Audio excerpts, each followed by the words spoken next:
Welcome one, welcome all to another developer interview here on the Xbox Expansion Pass. I am your host, Luke Lore, the Insipid Ghost, and today I am joined by Moritz Wagner, head of design for the upcoming stealth tactics title, Shadow Gambit. Moritz, thank you for joining me today. Hi, thanks for having me. Happy to be here. So glad that you are here. Congratulations on the reveal of Shadow Gambit. I know that art style absolutely snagged my attention immediately when I first saw it. How are you feeling now that players have their eyes on the game? Yeah, thanks. It's been wild. So you worked these like 2 years or something, and nobody knows what you're doing, and you cannot talk about it to almost anyone. And you're hoping that it's gonna be received well. And I think people really liked it. I was surprised that we didn't get as many negative comments. Like usually we have a lot of positive comments in general, but this time there were more, so there was less stuff that might be bad. So yeah, I really enjoyed the reception that we got so far. That's really cool. I certainly love the trailer. It did a great job breaking down the game. When I just, right away I listed it as a stealth tactics game. But one of the things that's interesting is that a stealth tactics game. But then if I go to your website, it says a stealth strategy game, which I have to know, like, what's the difference here between the two? So probably there isn't one. We've just tried to create a genre name for the genre that we're in, and that would be stealth strategy. Because before it was very all over the place. There was real time tactics was I think the thing that we fell into, and there was many. Like it makes sense, but it's a very clunky genre name, so people really Mhm. didn't know what to expect. And when we're first self-publishing for the first time this time, so we figured what can we do to make it easier for people to understand what type of game we were making, and we wanted to look at the genre name. And so we talked about things, and we decided to come up with stealth strategy. And I know that if we're going by like what the words mean, stealth tactics would fit better because you are more doing tactical stuff than strategic stuff in our games. Mhm. But we figured that it's a title that if you hear stealth strategy, your brain sort of goes into a top-down perspective, and you have the stealth aspect, and it becomes more real-time because tactics for many people is a turn-based thing, and our games are real-time. So this is why we went with that. And yeah, so we will have to see if that sticks, right? I mean, you cannot coin a genre term yourself that great. In the end, it's going to be journalists and the community who do whatever comes out of it. But that's how that came to pass. Interesting. Interesting. You say you can't coin the term, but I feel like Mimimi Games has done a good job at kind of doing that with their genre. Now, for listeners who maybe don't have the video version in front of them, uh, what are players doing in Shadow Gambit, kind of on a minute to minute, moment to moment level? Isometric view, looking down, and doing what?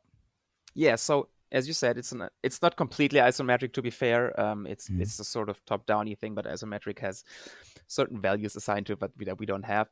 And you're playing a small squad, usually three pirates, who are infiltrating rather large islands full of enemies that are of a faction called the Inquisition of the Burning Maiden.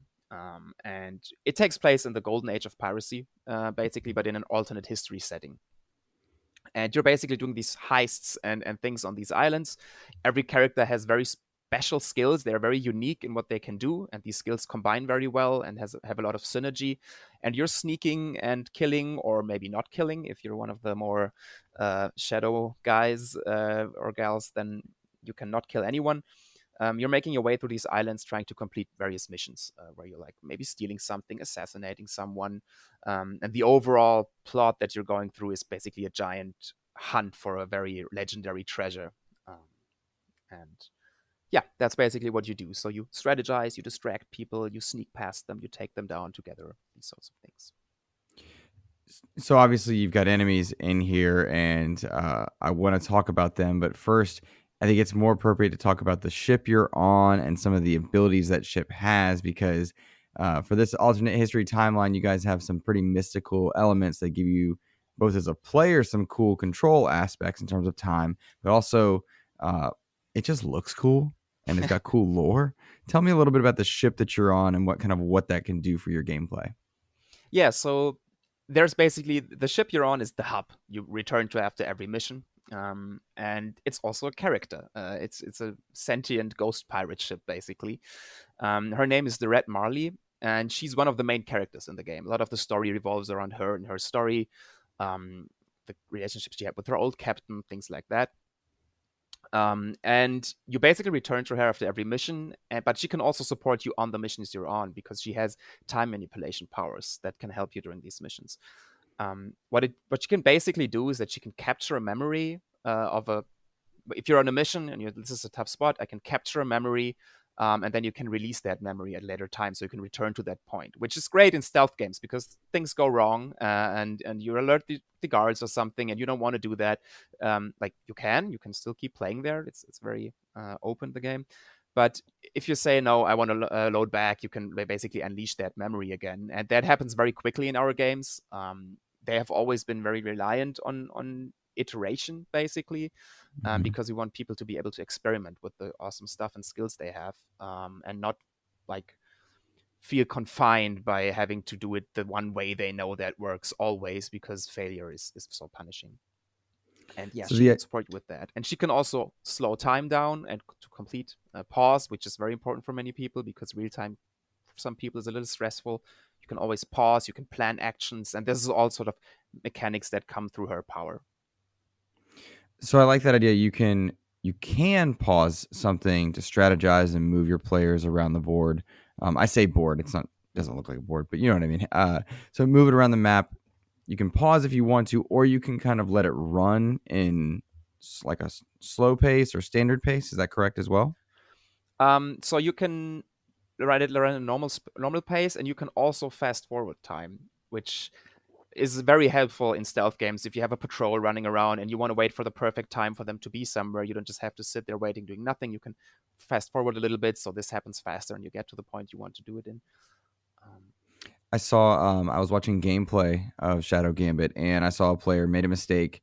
I think a rock got dumped on him from a guard above, died, rewound time, and then was able to kind of change his pattern. Is that kind of what you guys are going for?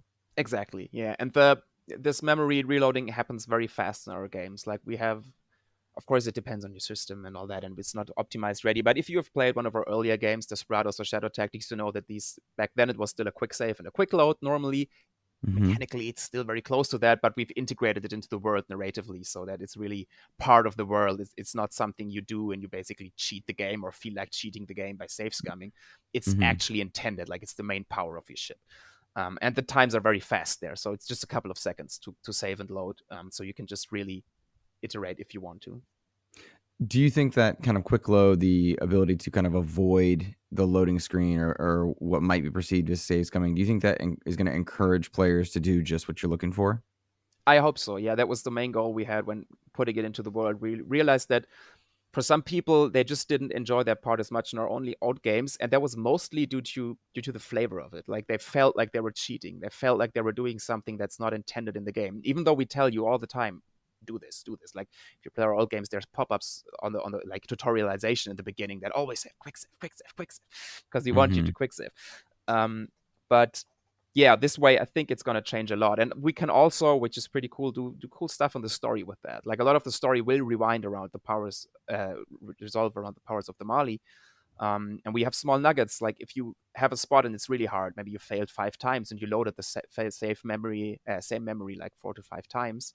Your characters can comment on that because they remember it. They can be like, "Oh man, this is a really tough spot," or they can say things. So it brings it more into the world and makes the game more feel more real and less gamey, I think. And that's, I think, very positive thing. One of the questions I had in my notes was, you guys had worked on Desperado 3.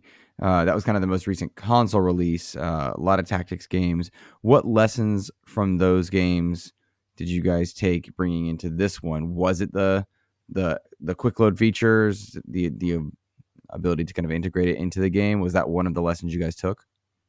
It was one of them, yeah. Another thing is like we've been making these games for quite some time now, so we already keep learning a lot. And I think the main thing that helped us when doing after doing Shadow Tactics and Desperados 3 is that we have a very good understanding of how the genre works, how characters should work, how missions should work. And this is why we felt very comfortable to switch things up a bit now, a little more. We are going into the fantasy setting, so we have magical abilities for the characters, which is a huge game changer for us. Like, we had a little bit of that in Desperados with a character called Isabel, but if you're confined to realism and real, like throwing a knife, throwing a stone, these typical stealth things that people know, there's not as much as you can do. But if we're going full magic like we're doing in this game, there is crazy things the characters can do, and it was so much fun to design them, and it's so much fun to figure out how they work and like how they work together. So I think that's one of the biggest things that we took with us, just the experience of knowing how these systems work, how these games are supposed to work, what breaks them, what doesn't break them, how far can we push with abilities and all this stuff.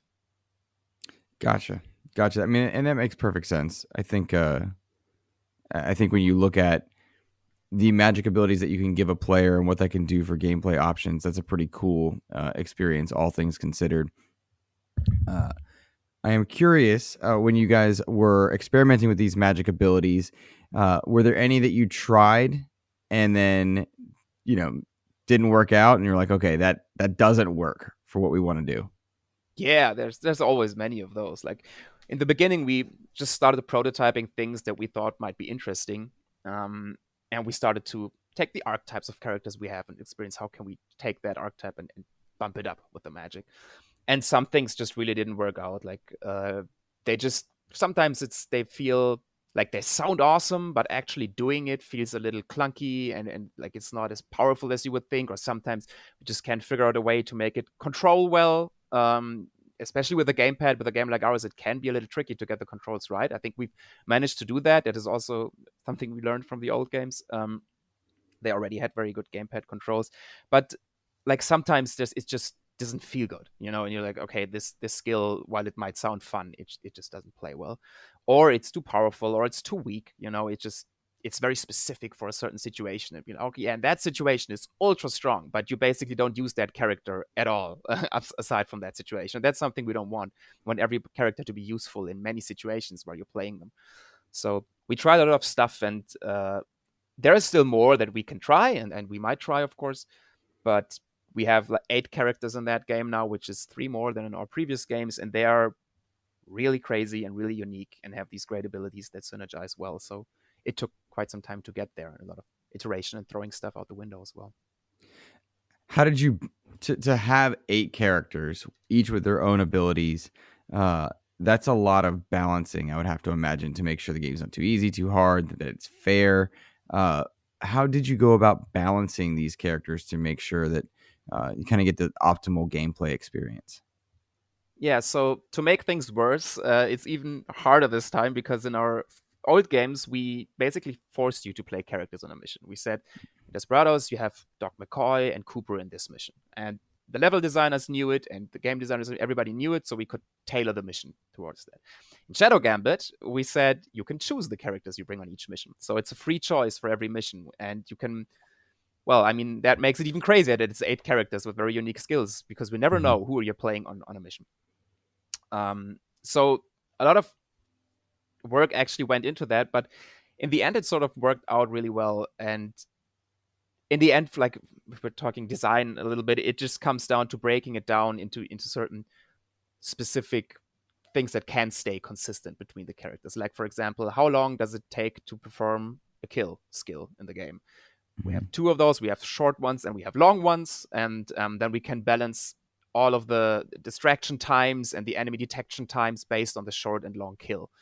And even though the kill might have very different things around it, maybe one of them is like Mr. Mercury that you can see in the gameplay trailer that's out right now. He uses an anchor, and he comes from a portal from the ground, jumps out, and uses an anchor to smash down the enemy and takes him through that portal. So the body is hidden. You don't have to care about the body anymore after they're taking them down, which is a big thing in a stealth game.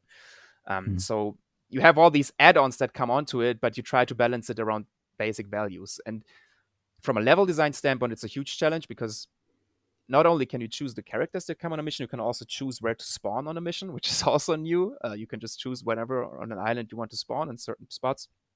So they don't even know where you're coming from. You can come from east, north, whatever. It's completely different. But they managed to find a way building these enemy setups with the guards in a way that it's always fun and entertaining. And I believe that if we're in a genre like this, or also in other genres, the more you go into a sandbox aspect, and we Hmm. pushed very hard for the sandbox in this one, the more control you have to let go about the detailed experience. Like, it's not like in a third person perfectly shooter where it's perfectly like in Call of Duty or something. You're basically on a railroad with where things happen, and it's very, they know exactly what you can do and they can present things. It's not like that in our game. We put you on a mission and then you can do whatever you want. um, and so what we try to do is we just try to make sure that it never gets too hard or too easy, but everything Hmm. in between is fine for us. And maybe you choose a character selection for a mission that makes it a little harder, but you can Hmm. still beat it. It's never too hard. Or maybe you choose one that makes it a little easier and you feel like you made a smart choice. I think Hmm. it's comparable to if you're taking a third person action game where you have a big sword or a sword and shield layout for your character. Some fights will get easier and other fights will be harder, but as long as you can beat them all, it feels good. And it also matters that you chose these things because some are easier and harder. So that's how we Gotcha. approach it. That makes perfect sense. That's a great analogy for it. Just as far as like understanding. Now, you talked about and going to different areas. You talked about a sandbox. Um, when I watch gameplay, it looks to me like there's several ways a player can accomplish whatever their goal is: getting through the level, stealing the treasure, taking down enemies. Lots of ways to basically solve the problems that they're faced with. Um, in a lot of games lately, that's done with procedural generation. Is that happening with you guys for the design of your levels? Is it more handcrafted? Where are you guys on that front?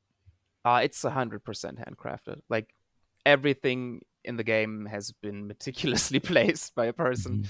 I mean, there is some procedural generation in the assets. Like, I think we have tools that generate rock assets for us, for example, or cliffs, because those are just tedious to model by yourself. But the placement on a location, everything there is handmade, um, and almost all of the assets are as well. So there is a lot of, like, I think our games are known and beloved by fans for the fact that there is a lot of detail in them, and there's a lot of small stuff that you can see in the environment. You can hear the guards talk about stuff, and all of that is still present in that game. Um, yeah, I think it's a very important part for us to make these feel like these small miniature islands that are complete. And I think that is also a very cool part regarding the sandbox in this game, is that it's actual islands. Like, in our old Mhm. games, we had maybe a city level, we had a New Orleans level in Desperados 3. We can't put all of New Orleans in a map, for that would be insane. So we just had to Mhm. take a small cut, and it's just 2 or 3 blocks, right? And then there's basically a wall around it in some way. Maybe not invisible, but we block it off. So it has this feeling of it's not the whole thing. And in this game, every location you're on is a complete island, and you can actually swim around the whole thing and try Mhm. to get on anywhere you want to. And that makes it feel a lot more like a sandbox to me personally. So Shadow Gambit is my first introduction to your work. I somehow, just as a gamer, had missed Desperados and Shadow Tactics and such. And so when I saw the trailer, super excited, started researching you guys for our interview, and I was going back and watching gameplay. And you mentioned like the little things, handcrafted little things in your levels. And that was one of the things I noticed immediately when I looked at gameplay footage. And uh, there's so many like finite small details in a level that a player might miss, might never see, and yet it's there. And I think it adds a really cool ambiance vibe. Like, you realism isn't the right word when you're dealing with time manipulation or when Yeah, you've got like abilities, but you feel like you're a part of that world despite the viewpoint. And I'd have to imagine that takes time, but it feels worth it for you guys. totally. Yeah. I mean, thanks for mentioning and noticing that. It's something a lot of work goes into. Like, these locations, I would say, are the thing that takes the most time. We start them very early on, and we just keep iterating on them forever, Yeah. basically. And yeah, especially if you're during development and you have these gray box locations and there's not much there, right? It's mostly focused on gameplay, and you can see, okay, I Hmm. can take this path, here are the enemies and stuff like that. And as more and more art and audio comes into these locations, and all these, and writing as well, story, and all these little details start to pop up, and that inspires people. Like they might hear a line of dialogue while playing, and then they'll be like, oh, that's cool, I could do that in the environment art, and maybe create a little small scene here that enhances that. And so it's very beautiful to see that happen over the development course until in the end it's these extremely detailed, huge locations that are filled to the brim with just small stories and stuff. I love that very much. Yeah, no, I think that's super cool. I also, I talk about that trailer. That's what got me in and let me kind of get introduced to your work. And I'm super excited for Shadow Gambit now. But for me, it was the art style that just immediately snagged me. Maybe it's because I have an affinity for pirate games, avid Sea of Thieves player. But I'm curious, how did you guys settle on that art style? To me, the colors just got me. I guess it was the purples and the greens, the magical abilities. It pulled me in, and I'm wondering if that was a conscious choice. Do you guys see the similarities that I as a player would, not working on the game every day? Do you guys see those similarities, or was that conscious? Talk to me about the art style a bit. Yeah, so I have to give the disclaimer that I am not an artist, so I can only talk about what I know about it, and it's sort of Mm-hmm. secondhand. And I hope I don't misrepresent what they were thinking. But Mm-hmm. yeah, so the art style, of course, lies with the art department, and it changed quite a bit compared to Desperados 3, because it's a lot more vibrant and it's a lot less realistic. Like Desperados 3 was trying to push more for a realistic vibe, and this time we were a little more abstract. We wanted more, yeah, more vibrant colors. We wanted more abstract shapes a little bit to just make it more timeless. I think that is an important part because we're not a huge studio. Like we're not a AAA studio. We can't Mm-hmm. create graphics that are like top-notch realistic quality. It's just a lot of work for us, and we decided that we want to create an art style that resonates with people and feels consistent. And even if you look at the game in 10 years down the line, you will still think, hopefully, that it's a beautiful game because it doesn't rely on technical things. It relies on, yeah, the colors, the composition, and shape a lot. So that was an important goal for them, and I think they achieved it. Also, there is our games, even though they have different like art styles. If you look at the specifics, you at least I think you can look at them and be like, okay, this looks like a Mimimi game. Like there is something in how they choose these colors and do these things that Mm-hmm. makes it feel consistent. And that, of course, is a huge part. And then something that's very important also is the gameplay aspect of it, that it stays readable. That is Mm-hmm. something that takes a lot of work and is very hard to do for the art department because there is a lot of stuff on screen if you're in a top-down perspective, and Mm-hmm. you need to be able to identify what's important. Where are the enemies placed? Where are my characters? How does we have these cone of visions in the game that are an extremely important part because they show you where the enemies are looking? How does that work with all the different textures you have? Can you see that green well on Mm-hmm. grass, for example? How is the grass green? Like there's a lot of stuff. There's stuff that's hanging into the camera where you just can't see well enough, and a lot of the art process also is about keeping things readable, keeping things distinguishable from each other, and that is also something they work a lot on, and I think it works great. So it's a huge task to create a good art style, and I'm very happy with how it turned out. They did a stellar and awesome job with it. Oh yeah, it's gorgeous. And then it's funny you talked about the cone of like vision that the enemies had, and I have gameplay on my second screen right now as I watch it. And uh, as silly as it is, amidst all the brilliant magical art abilities and watching these pirates move around and the Burning Maiden Inquisition hunting for them and such, I am getting Metal Gear Solid or Hitman vibes, even, which I know I put in our notes, and it's so funny to say, but like the tactical puzzle solving feels similar to that. Maybe I'm just picking games that I know Hmm. to help identify the genre, but it really feels like that in a lot of ways. Yeah, I mean, they are these top-down stealth games.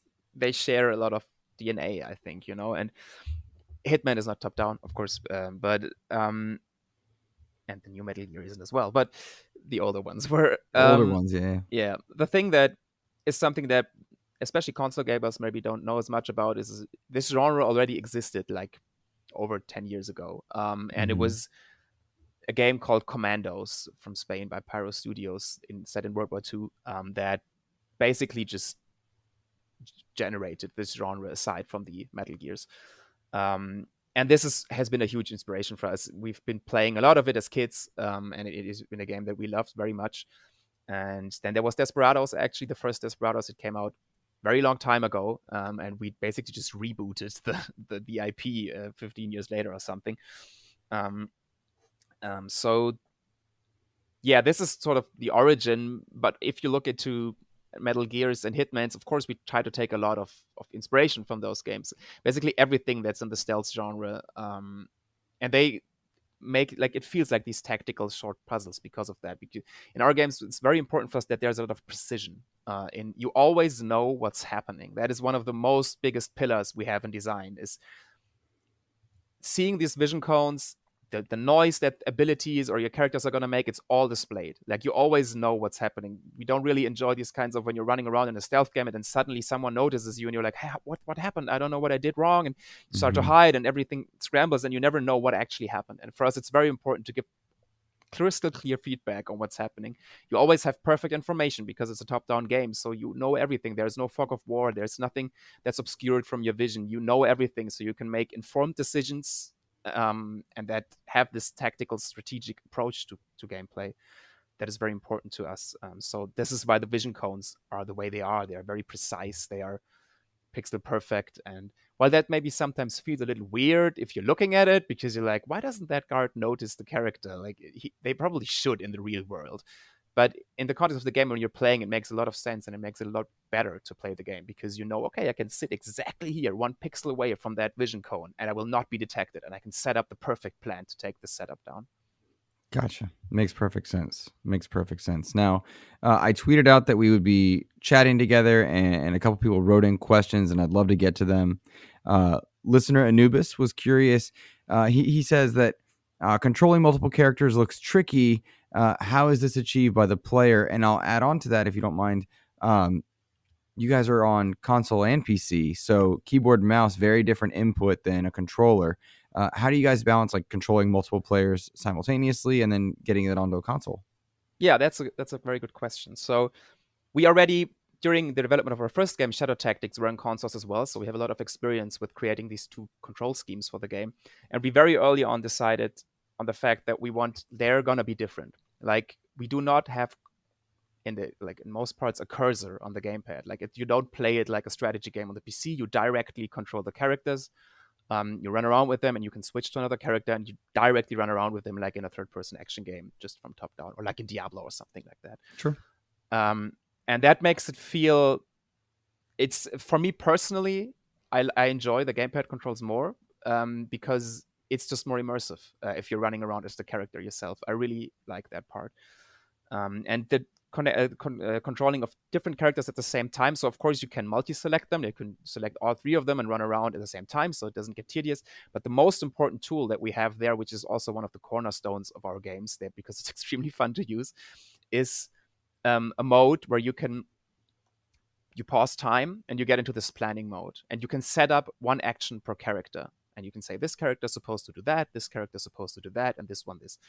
And then you can either execute everything at the same time at any point. You can also keep the game running when you go back to real time, and you can just wait, and then you press a button and they do this coordinated takedown, which if you get it right feels incredibly good because you take down like 3 to 4 guards at the same time, like a surgical strike. That's what you want to feel like in a stealth game. You can also activate the abilities individually. Like you could say, okay, I want this, because sometimes the timing is a little hard to get right. So you're like, okay, this character first, wait 1 second, this character, and then I wait, and then I execute this one.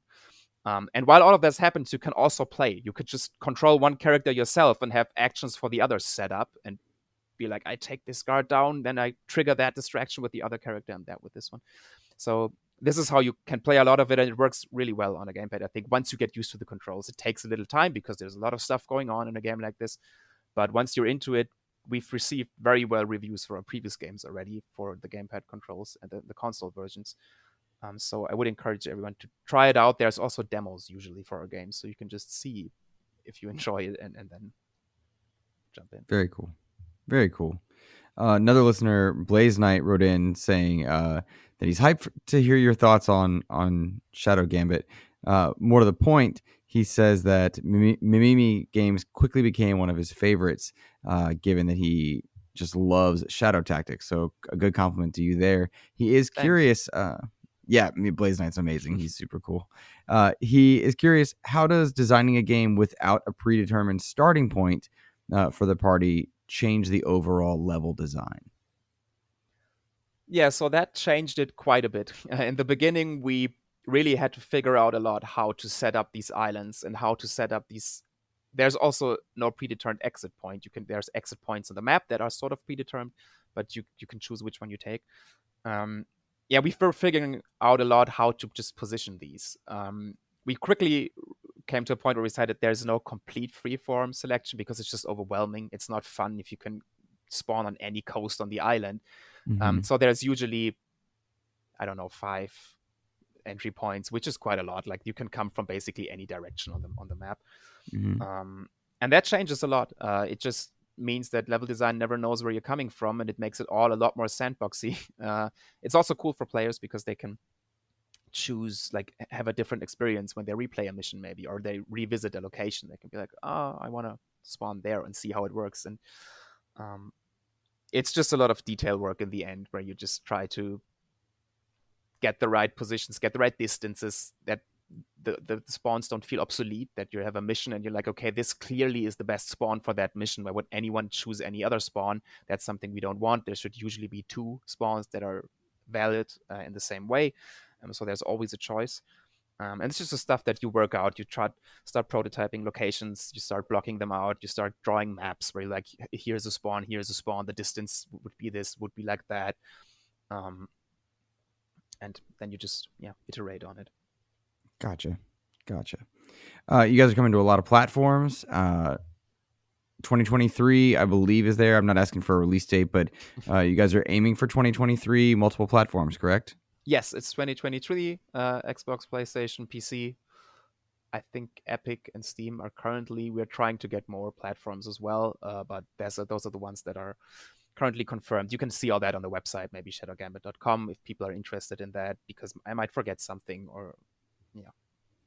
Well, there you go. You kind of nixed my next one. I was going to ask you to point players to any and all locations where they can support you guys, check out more of your work. Is there anything else you'd like to plug before we exit? Yeah, so thanks a lot for having me here. Mm-hmm. And thanks for the questions, and everyone who's enjoying the game. And if there is, like, if you can give us any sort of wish lists for the game, on any store that is your preferred store, do that. That really helps us a lot because it helps sort of interacting with algorithms and these sorts of things. And yeah, just engage. There's a Discord that you can join that we have set up. You can also find the link on the Shadow Gambit website. We will answer questions there. The dev team is actually pretty active in that Discord, and the communities as well. So if you have any questions or interested about things, just join the Discord and hang out with us. Amazing. Well, listeners, viewers, remember you guys can follow the Xbox Expansion Pass on any and all podcast services for more interviews. Keep in mind you can check us out on YouTube at youtube.com/Xbox Expansion Pass and support us over on Patreon there for more interviews as well. Moritz Wagner, thank you so much for joining me today. It was an absolute pleasure. Thanks, Luke.